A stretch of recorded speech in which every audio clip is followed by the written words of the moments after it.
What's up, guys, and welcome back to the NoShang Invitational. We're in Game 3 in the series between Alternate Attacks and Hehe United. Hehe took Game 1, Alternate Attacks struck back in Game 2, so we'll see who is going to knock the other team out and move forward. Their opposition in the next round is not known as of yet, so it's going to be a mystery for everyone. I'm Mikelorus, going to be joined by MRP for this third and final game. Been seeing quite a large range of actual Yeah, play skill, I feel, in this series. It's not very consistent on both I'm sides. interested to see if Hehe can actually win a draft because I feel like they've lost them both pretty heavily, and No IO, by please. by some miracle they have really pulled out game one with by virtue of some great team fight altogether and just surviving lanes that they were supposed to get crushed in. So kudos to them for that one. Last game did not go nearly as well. They lost it in about 30 minutes and probably should have coming out of the draft screen. So well played by ATN, but feels like they're winning it on the pick bans. And once again, the OD is going to be banned out. So Hehe not going to be able to get that up for Vigos, and Vigos struggled mightily on the Viper last game. They didn't put him in a great laning situation, so you can't put that all on him, but it was one of the really big shortcomings of their lineup, the Viper not coming online and not being able to come back just because that's not really what a Viper is meant to do. Well, if the objective here is to win the draft, Earth Spirit is certainly a good start. I would say Invoker's instead going to get banned out first phase. Supreme's going to have to play something else this time. But Earth Spirit is the hero pick, and Alternate Attacks are going to grab a Death Prophet into the Earth Spirit. I personally love Puck up against Earth Spirit. That's just me. However, Death Prophet is not a terrible hero either. Even if you do get rolled in on, you can Yeah. siphon the Spirit, you can siphon maybe the Zeus, depending on how close the Zeus is, and you at least have some sort of counterplay there. So, Hehe United, they're going to open up with, again, it seems like a lot of mobility, a lot of semi-global or at least long-range presence around the map, whereas for Alternate Attacks, they're just going to run back the Faceless Void. Worked very well for them last game, and, well, can't get their hands on an Invoker to put damage into it. Death Prophet is just as good, if not sometimes better. Yeah, and the Yule Scepter going to be really nice versus the silence of the kick from the Earth Spirit. Earth Spirit Void into Earth Spirit is a bit risky, I find. Earth Spirit pretty darn good versus Void if he doesn't get caught in the chrono, and even if he does, if he can turn at least with the Magnetize before going down, can do a lot of work. So I like the Death Prophet pick. I'm not in love with the Void pick, but they work very well together, and that's more than likely why they picked them up together. Is because Death Prophet can contribute so much from outside the chrono. Um, does have to be present, unlike the Invoker, who can contribute without being nearby. But of course, Invoker first phase banned out after John had a great game on it in game two. So understandably so. We'll see what the route is here. The IO still in the pool right now for Hehe if they want to go for it once again.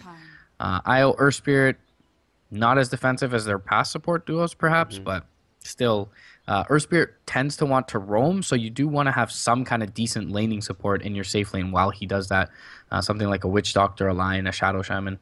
But either way, we'll see what route they end up going. They're going to ban the Ursa for now. Definitely a burst heavy good hero up against the Death Prophet, but Death Prophet also good versus the Ursa. With the Yules, you're able to kite him around when he ultimates, and uh, it's an interesting ban to see come out this early, and maybe it's a little bit telling as to their next pick. Yeah, right now the ban is kind of just out there, but they could definitely make it Mhm. work right now. Usually it's versus Enchantress versus some like more bulky heroes where Ursa is really going to be a big pick. He can tear through a Death Prophet very quickly, but again, as you said, that's where Yeah. the Yule Scepter comes into play. So we'll see. Oracle's the pick now for alternate attacks. As it seemed like that might have been here that he wanted to angle towards instead. Need a lane controller. If your Earth Spirit is off roaming, your safe lane is going to need a little bit of help, and Oracle is usually a decent hero to have in that regard. Bane is also another big one that we see, but for right now, for alternate attacks, they have the pretty reliable combo of Oracle Death Prophet. Make sure the Yeah. Death Prophet stays alive, and she will do all the damage in the world for you. A pretty clean 1-2 punch there, and I do believe you can take off some of the, at least the Earth Spirit's silence, if Yeah. you are not hit with it, and you can just Fortune Send it off, False Promise it off, so a lot of extra utility value coming out from this Oracle pick. Yeah, Oracle's purges can be pretty strong, and in general, he's very strong against the Zeus, just because Zeus wants to burst you down, and if he expends his toolkit in terms of the bolt, and doesn't have an Arcane Rune and the Thunder God's Wrath, you can more than likely heal your ally up with Mhm. Oracle. And even before the False Promise, the Fate's Edict always going to be very nice versus the Zeus. So I love the Oracle pick. There's obvious synergy as well between the Oracle and the Death Prophet. So it's a very cohesive first three coming out from alternate, and it also works pretty well against what Hehe have. So once again, it seems like alternate are off to a great start in this draft. Edict great versus Zeus, but also great versus the Earth Spirit. 100% magic resist, and Earth Mhm. Spirit doesn't do anything but that. And now we see some deviation. Man, I was kind of on board with Zeus Earth Spirit, not huge on it, but Wind Ranger is going to be the selection now going towards off lane. Is this to support Zeus? What are these lanes going to look like for the Hehe side? Honestly, I'm kind of glad that they're not picking up an IO third because I think that's kind of played itself out and has not shown itself to be truly fruitful for the Hehe side. But Wind Mhm. Ranger as the pick, not quite sure if that's worth it up against, again, an Oracle you could just get disarmed. I was theory crafting yesterday with a good friend of mine about um, the lack of Klink's picks when Void is in the game, and Klink's is incredible alongside Void. His single target damage is immense early on in the game, and if you can get this Void to frontline and perhaps get him a blink, this is going to be so like any two or more person chrono is a team wipe for ATN. Klink's and Death Prophet contributing from outside the chrono is incredible. One of the hardest counters in the game to Klink's is the Spirit Breaker, though, which is going to make it a little bit more difficult and maybe would have made this fifth pick material for the Klink's, but the damage output potential for ATN if they get a good chrono off is like through the roof. So I love this pickup. I think it's better off picked in the fifth phase if at all possible, but this leaves them open for some good hard disable against the Spirit Breaker. The Lion is still in the pool at this point. You can even grab up a Lina if she gets a Yules at some point. That'll be nice, both defensively and offensively against the Spirit Breaker. So uh, still a lot of options available for ATN Mhm. despite picking up the Clinks here. And because Klinks is such a self-sufficient safe laner, and you Hmm. would expect him to go there, Death Prophet is just as self-sufficient. Faceless Void doesn't really need that much help, and really can't do that much even if he has help. Oracle can, play wherever he's needed, wherever there's the most pressure. But outside of that, alternate attacks really can get a support hero who can just play super passively. I don't expect that is going to be the case because you're up against Spirit Breaker, you're up against a Wind Ranger and a Zeus. These are heroes that are going to be very assertive, and you would like a little bit more lane presence from time to time. But for alternate attacks, like you don't really have to help out these. You don't have to babysit a Clinks, nor do you Yeah. have to babysit a Death Prophet. So their support selections are fairly open. The east side, Wind Ranger into Spirit Breaker. I'm expecting Screen Spirit Breaker at this point. I Mhm. again don't really know what these lanes are going to be looking like for the Hehe side. I guess they do have some sort of flexibility here, and together with the Zeus and Spirit Breaker, this Clinks is going to have as tough a time as he can come in the mid game when he's going to be charged regularly, and they'll have the free true sight from the bolt. But it seems like this might be another game where he their draft just is just another pile of heroes. I don't really see the Yeah. synergy versus what alternate attacks are bringing to bear. I kind of this is the maybe the one misstep I've seen all day in terms of the draft, at least in my opinion. And the Lion ban is very weird. I feel like more than likely the two supports are showing from Hehe's side, so not sure that a Lion would have came out. And I thought it would have been great for ATN's draft. I still think the Chen and the Dazzle will both work really well for ATN here. Hmm. Chen always having a creep nearby for the Clinks is really nice.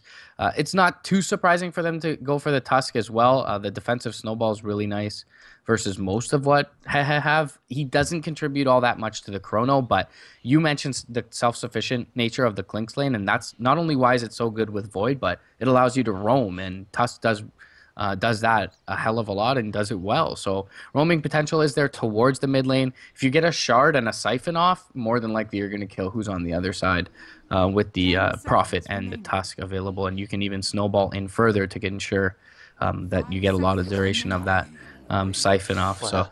wow, undying pickup for Hehe. Once again, feels like they've been out drafted pretty heavily, and this it's kind of feels like late draft cheese to just see if they can win the game early. Spirit Breaker Undying is always a scary dual off lane if they go that route, but this is going to mean that there's a safe lane Wind Ranger, and safe lane Wind Ranger is I feel like I mean, she is one of the most versatile heroes in the game, can go to any lane, but I feel like that is probably her most underwhelming lane to go to in terms of what you're expected to get out of the lane and what you're able to do with it. I feel like in mid, she's able to do a lot and able to gank early, but ganking potential from the safe lane is much more predictable. So I feel like even though she gets that amount of farm, she won't be nearly. Okay, so we have to remake. Feels But bad. All right, well, I'm going to. What am I gonna do? I'm just gonna go to the wait thing, and we're just gonna keep chatting about this, I think, so we don't show everyone my Dota.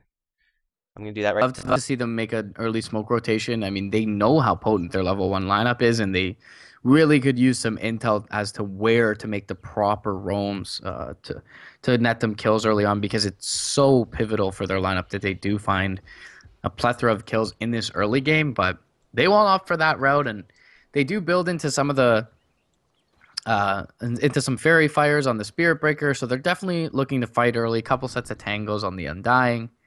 It's a scary dual off lane, but I mean, you're up against a Clinks. They don't have any detection right now towards that lane, so if it's gonna require a misstep from Exotic Deer for him to go down. That being said, it's very easy to make that misstep. As soon as Dust or Sentries come out, Clinks can very easily get to like 300 HP max with a couple of decays, and he's literally a skeleton, so he's not going to be that muscular. You can very easily kill him off with a charge, like then a decay soul rip, or should Zeus get level 6, just throw some Yeah. lightning from the mid lane. You can get the kills that way. Oracle can only do so much in that regard as well, because man, Purifying Flames does damage and then it heals, and when you have 300 HP, it's not really great. They're going to try to grab the first boundary room, but now Elisash is in quite a bit of trouble. Fortune's End is going to stop 2 heroes, but the charge is still going to cut in, and now the Tusk is going to be first blood, drawn by the Zeus. That is actually the dream scenario for the Hehe side. Zeus is probably the one who's at the most risk in this game.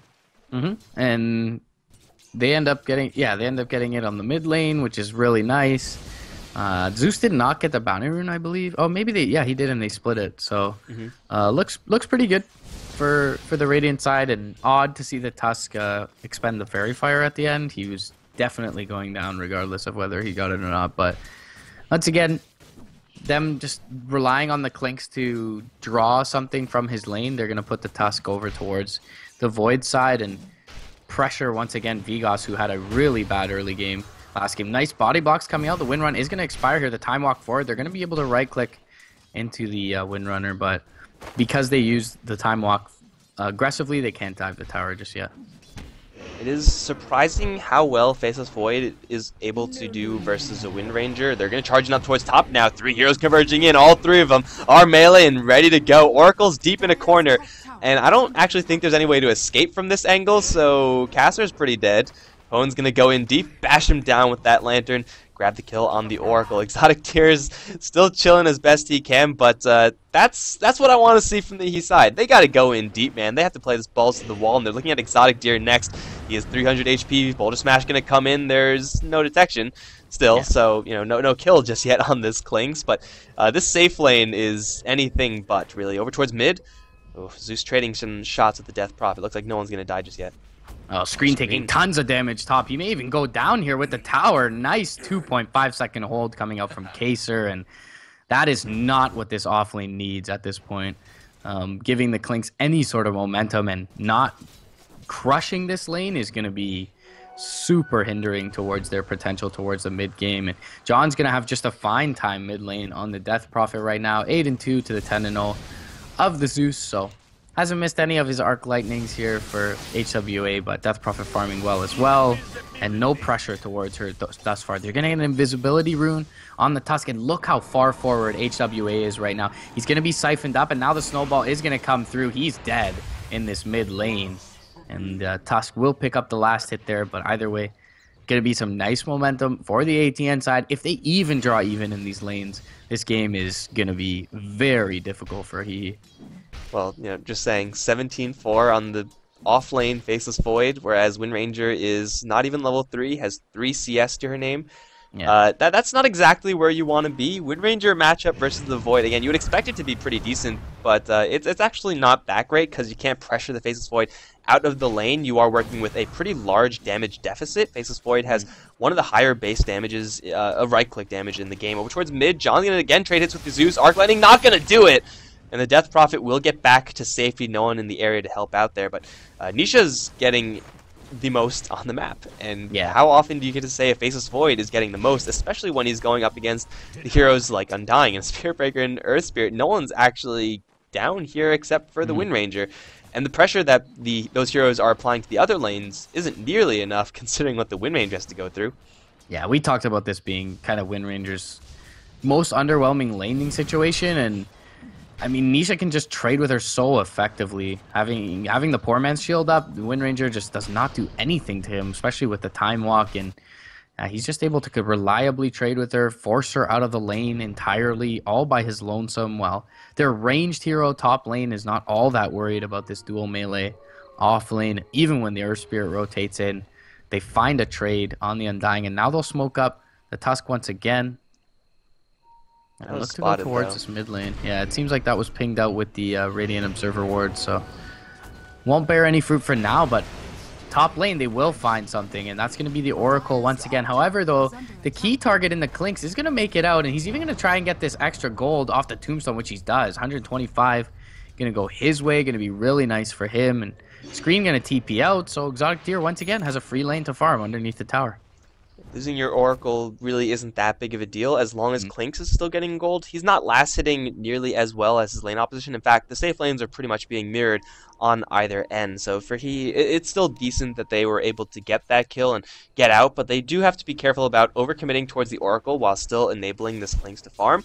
Again, Clinks really does want like at least level 3 in the Searing Arrows before he really gets going, and he's going to have that very shortly along with the Ring of Aquila. So soon it's going to be very, very difficult to kill off this Clinks. He'll have the Pact, and that'll be kind of able to at least nullify, somewhat negate the effects of Decay if he's able to get that extra health. So Clinks is becoming less and less gankable by the minute, especially since they haven't had True Sight still. Yeah.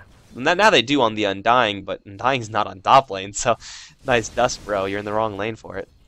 Already, for the second time in 5 minutes, Vigos has had to do the walk of shame back to the base. He's going to have to purchase another TP, sitting on level 5, out of the safe lane right now, and only has 11 CS.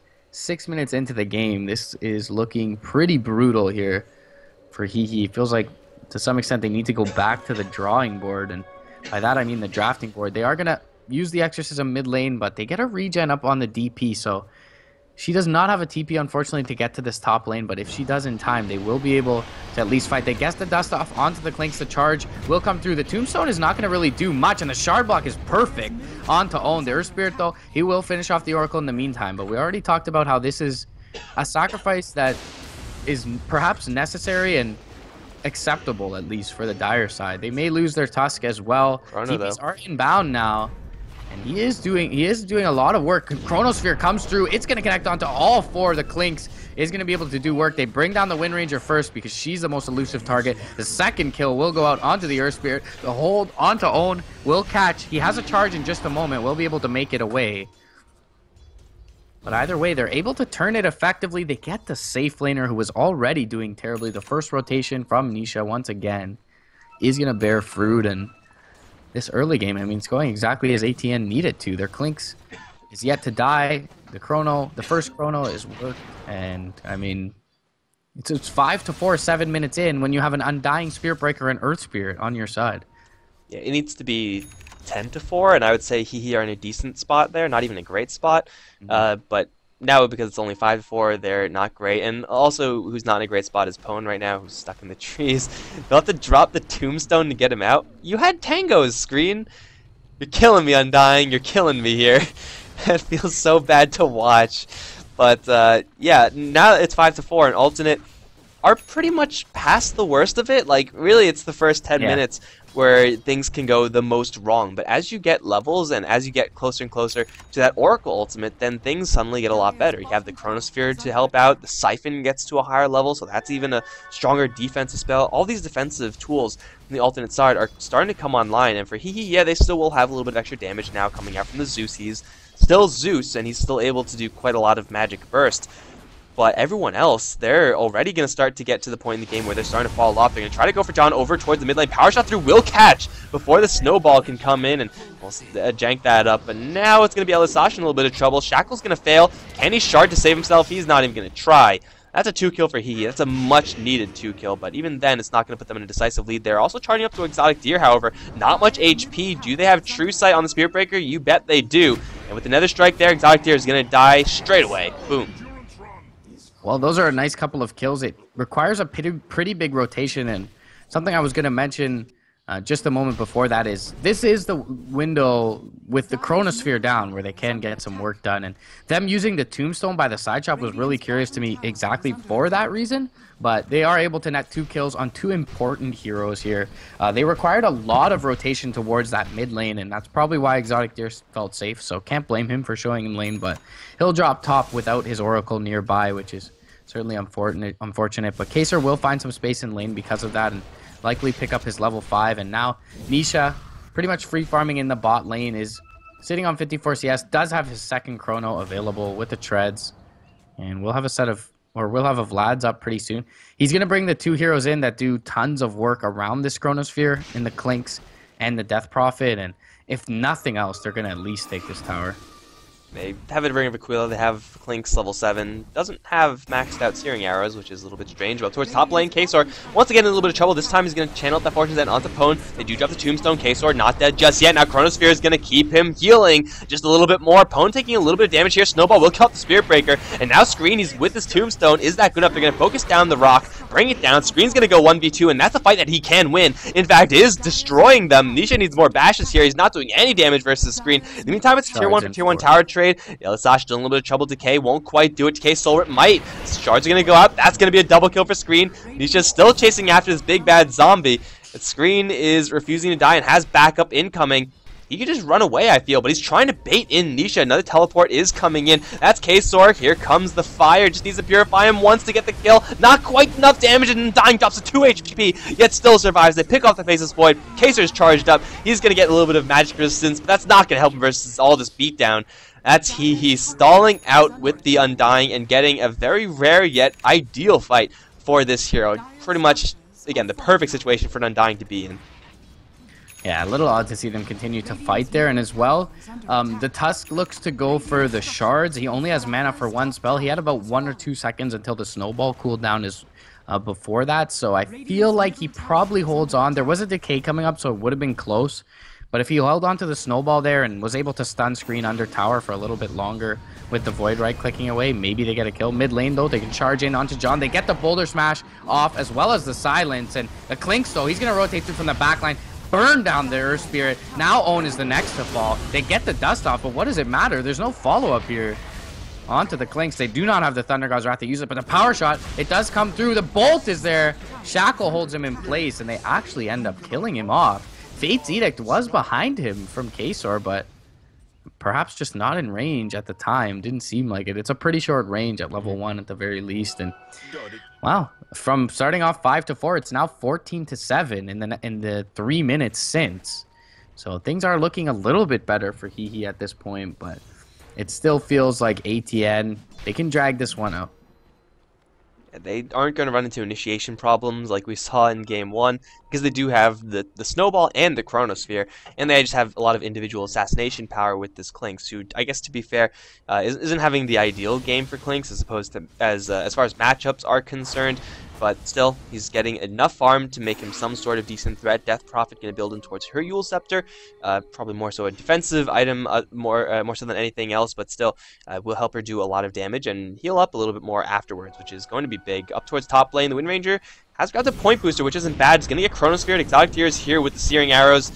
Yeah, there's your theory craft right there, dude. Seems to be pretty effective at these small skirmishes, but we'll see if that is going to continue to work in those massive 5-on-5 engagements. I'm not convinced that it will. Either way, Wind Ranger still is having a shitty time. Screen's going to try to go for the Tusk. Will get shard blocked, but I don't think he has much to fear here. In fact, it's the Tusk is in the most trouble, because the charge is still coming in. Pone probably be best canceling this, and he will do so. However, here comes the Ghosts and the Snowball and the Siphon. Spiritbreaker has no charge out, and he will just get bursted down.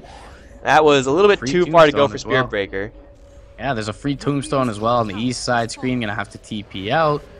Nice little bit of gold there. 200 gonna go the way of John's Prophet, and Zeus is nearby. The Oracle, though, behind the Death Prophet. This is gonna feel like a pretty risky proposition. The Boulder is going to find Kaser. Does he get the Fate Seed off in time? He will not. Now John in trouble. Boulder Smash is going to connect. The Siphon is there. He gets the Silence off with the Exorcism. He'll bring down the Zeus. Another Siphon is there, and he'll be healed up by the Exorcism just in the nick of time.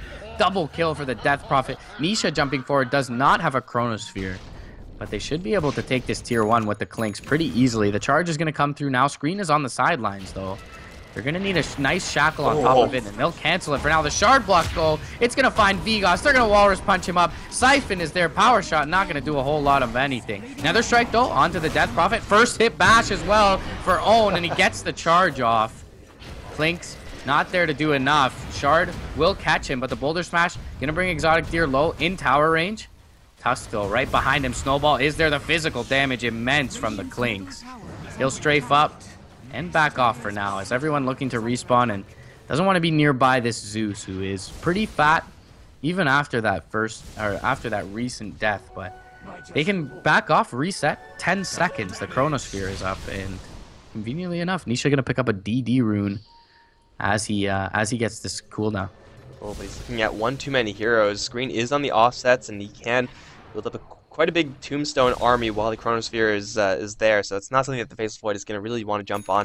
To touch on a couple of things, he playing things super greedy. Like, Earth Spirit is definitely overestimating how much havoc he can cause versus the alternate side. Those shards were actually perfect because the Wind Ranger was actually in a fine spot, but the shards pushed her into a spot where she could not move, which, like, I've never seen shards that are that good. I'm not really sure how much of that is skill and how much of that is luck. It's definitely a non-zero amount of luck, but either way, it's going to get them yet another kill on a hero that can't afford to be dying. She needs to get so many kills. They're going to smoke up right on the tail of Screen. They also find Nia's off to the side. It's a difficult hero to kill off. They need to silence him. He's going to roll away. However, they're going to roll into Screen right now. He's going to get a pretty big soul rip. Thunder God's Wrath's going to drop the Oracle super quickly as well as Screen. He's going to get siphoned out. Here comes the Chronosphere with the Drain and the Ghost. Screen is going to fall. Not that much damage into the Wind Ranger, but the Exorcism is just tearing everybody apart right now. John's going to try to go for the Wind Rangers. Maybe going to go a little bit too far. His Pone's going to try to take down Exotic Deer. Exotic Deer is going to help some help from the Snowball. In the meantime, Pone is going to get stunned up. Exotic Deer needs to get a little bit distance away. And the shards are again perfect from the Tusk.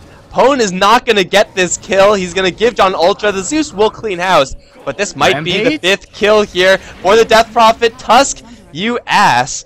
That is just such a dick move by the Tusk. But still, it's going to be a full 5-man wipe in favor of alternate. Chronosphere synergy with the Death Prophet is real. Yeah, I mean, that opening plus the Clinks on top of it, and just with all this early game potency, and they still can't bring down a hero who's as squishy as Clinks with the Death Pact expiring. It's pretty bad. They get the silence off onto Nisha, but there's immediate silence response from the Death Prophet, and he will be able to time walk off that damage. John probably could have killed it off the Earth Spirit, but more than likely would have cost him his life, and wise decision to back up there.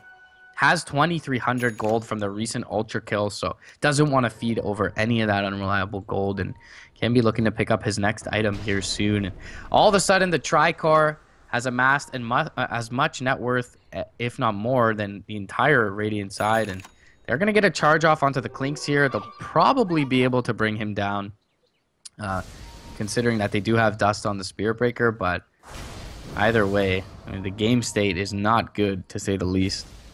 And he is going to back off towards a tower, so looks like they will be able to avoid the gank, at least on their one position for now. Yeah, Exotic Deer isn't stupid. He saw the movement there from the screen. He saw the decay mid-cast, so he knew that he was spotted, so either he's charged or in detection range. Either way, it's not good for the Clinks. He's just going to bug out of there, and he will be just fine. He's got the Desolator now, which is an absolutely massive pickup here for the Clinks. It always is, simply because Clinks does so much damage once he gets the Desolator, but you got to remember that he's with the Faceless Void, with a Vlad, so he's doing quite a bit of damage, not to mention the Ghosts of the Death Prophet, which do physical. This Exorcism is going to, even more so than before, tear through absolutely everyone. Minus armor, -7 is legit. Nisha is just waiting for the Radiant side to dare to come towards this tower, and they waited for Clinks to get his creep as well, so dealing quite a bit of damage. Maybe going to bait himself There's a Blink Chrono available, but looks like right inside aren't going to bite for this one just yet. Feels like them turtling is just going to delay the inevitable. At some point, they will back themselves into the Roche pit. They have Nisha with a Blink up on the high ground, ready to counter-initiate here. And Exotic Deer will pop up the strafe, and they'll look to bring this down. The Sigil is going to give them some vision as well of screen. Thunder God's Wrath does come out. Exotic Deer in a little bit of trouble. He's going to get charged up. Decay can be thrown out as well. The Bolt is there, but he has the Skeleton Walk. He's moving so quickly. Will be able to make it up the hill. There's not a situation for a great Chrono just yet. And with the Clinks not being nearby, it's also quite difficult. Purifying Flames, though, has healed up the Clinks. Now the jump forward is going to find the Chrono onto 2. There's no follow-up just yet on the back lines, though. John is duking it out with the Zeus and the Earth Spirit alongside his Tusk. He's going to get a Yules onto himself, but he brings down the Zeus. Magic Stick will keep him surviving for now. Meanwhile, they do bring down the Oracle in the backlines. John does not have a TP available. I think I got most of that on camera, actually, so I feel pretty good about that personally. Bone's going to run right by Nisha. You can't stop that. They will catch up to the Earth Spirit and pick him off, as Death Prophet is able to eventually get back to her base. That was pretty much the ideal fight for Hehe, actually. Yeah, like, despite the results, they were able to split up the team fight of Alternate so much. They were almost able to kill off the Death Prophet, so they do still have enough damage, in theory, to do that. They were able to bait out the Chronosphere while having someone on top of Exotic Deer. Big plays by the Spirit Breaker in order to divert the attention of both the Oracle and Clinks away from that Chrono. It actually is what gave them a shot in that fight, because the Chronosphere was essentially just a two-man stun and nothing else. But after all is said and done, they can't kill off the Death Prophet. If they were able to kill her off, things would be so different now. But instead, now Clinks has a double life, is no longer going to fear being charged by a Spirit Breaker, since he can just stand and fight. And even if he dies once, no big deal. However, he's going to get bolted a couple times. Yeah, he's just fine still. He are going to need more fights like that. Otherwise, they're going to kind of devolve their strat into just meet in front of a Zeus and a Wind Ranger. And Wind Ranger still doesn't have her Ags yet. She needs it so desperately. Yeah, I mean, at 11 minutes in, we're talking about 14-7 isn't looking that bad for Hehe, and now it's 19-22. So it's been on a 5-15 run in the last 9 minutes in terms of kills in the favor of ATN. This is the first objective they're looking to take with the Focus Fire, but it's not an Ags Focus Fire, so if they look to take a fight here for ATN, that will be on cooldown. And they have a Chronosphere with the Blink available. They're going to assemble towards this bottom lane.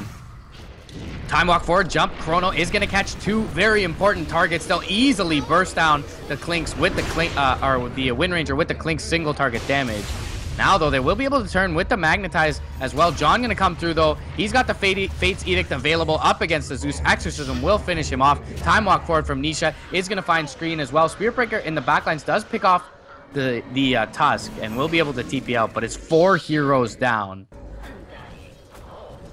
And, I mean, what is there left for Hehe to do at this point? And they can't even take a tier 1 in the face of this ATN 5-man.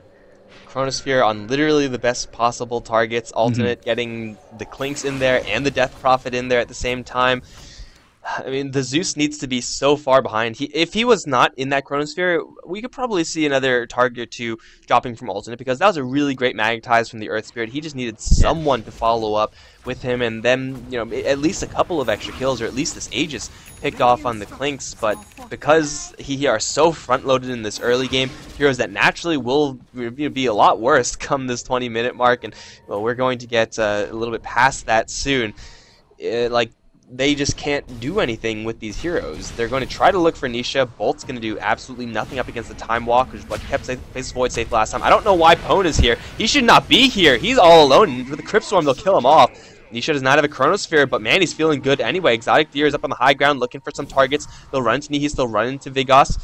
Is anyone actually going to get hit with CC? It's going to be the Zeus in the most trouble. Oh, that's a disaster for Hehe. His silence can literally do nothing. He'll give the Death Prophet an easy double, and at the same time, Nisha's still going for the Wind Ranger. Got time dilated on her, and Snowball's going to connect as well. A couple more right clicks. Bash, always lucky for Nisha.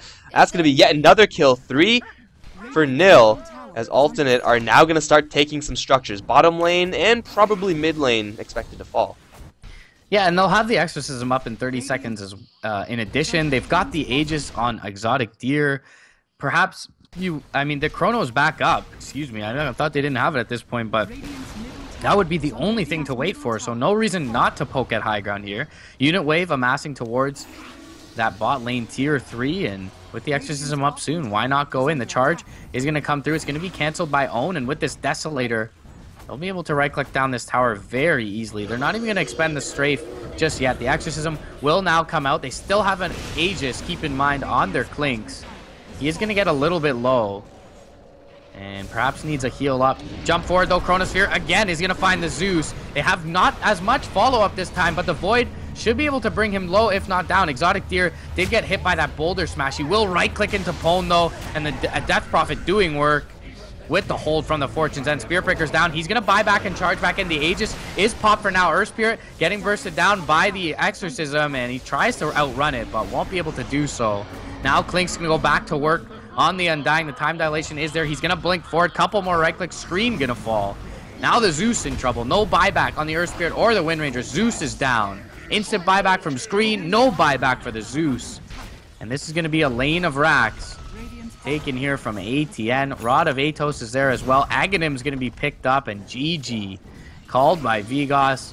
Well played by ATN. Feels like they almost won every single game that they did at the draft screen, and even the game they lost. So overall, they'll be moving on, but not necessarily because of amazing execution. They definitely did look much stronger as a team, 5-on-5 in this third game that they did in the previous two. So really well drafted in terms of the synergy of their lineup. Faceless Void, Clinks, Death Prophet definitely can do some work, and the Oracle behind them is always nice to have as well. And you start a fight like that, Time Walk, blink in, catching the Zeus, and again, the Zeus is the only damage output for the Hehe side. No chance that they win that fight while still fighting under the Death Prophet ultimate. Everyone and their mom expends buybacks when they have it, and it's still not enough. For Hehe, it is kind of a shame, but really it's only Nihis and Hawa that are actually Hehe, known as TBE. I don't really know where Vigos and Screen are going to land. I heard Screen had a new team, but nothing was really said about that. So Screen it's pretty always much has a new team. Yeah. Oh man. Hopefully he'll find some success, but it's not going to be today because they just got absolutely crushed. But again, they're working with a bunch of stand-ins. Alternate have been together, at least for the most part, together for quite a long time. So the result, I guess, is expected. But either way, you gotta touch up those drafts because these don't seem like current patch drafts here from the Hehe side. Guys, this is going to be the end of the series and the end of the day for us. Best of 3 is going to go towards Alternate. They are going to advance to the second round of the lower bracket. They do not know their opponents just yet. Those games have been postponed for quite a while, but that's fine. We do have a couple of series tomorrow, 17 and 20 CET. I don't think we're at CEST yet. I'm not sure when that is going to kick in. But yeah, that's going to happen tomorrow. I'm Mikelorus. I've been joined by Mrpdota. If you enjoyed the casting, be sure to follow us on this channel because there's still more NoShang to come in the future. Be sure to follow us on Twitter at Mikelorus, at Mrpdota. It's all on your screen right now. Apologies for the stream drops. We'll try to fix that probably, but I don't know what we can actually do. We'll see you guys next time. GG. GG.